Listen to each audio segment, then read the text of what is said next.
Со гранки и со лопати среде ноќ се гаснеше пожарот во шумата помеѓу селата Рогачево и Јажинце на Тетовско подрачје. Иако неколку денови интервенираа специјализираните возила, хеликоптери и авиони, една линија од овој пожар поради непристапен терен го изгаснеле жители од Рогачево. Од Дирекцијата за заштита и спасување признаа дека во овој случај ангажманот на мештаните бил клучен за спречување на огнот, а воедно елиминирана потенцијална опасност по локалните патишта.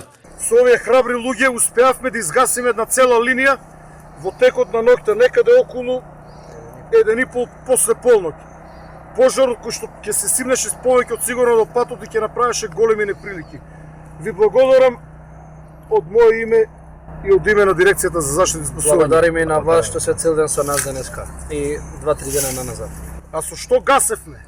Гасевме со све. Затоа што овде ни пинс не се качува, само диви кози и храбрите луѓе од четата на Цветко Рогачево. Иако повеќе пати се гаси овој пожар, веќе формира и линија која се движи кон Скопското подрачје кон селото Дворце.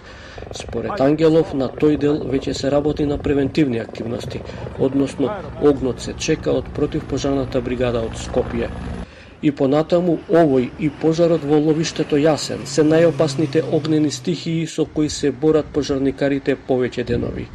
Огнениот крак што го има под асфалтниот пат во Јасен е се уште активен, а Ангелов вели дека имаат план како да се спречи и тој оган. Стратегијата е на редното место каде што има мала вегетација, односно еден гребен капрес гребен, истиот да биде пресретнат и овде да биде конечно стопиран.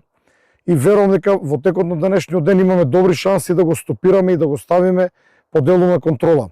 Низ целата држава во текот на денот се изгаснати десетина пожари на отворен простор.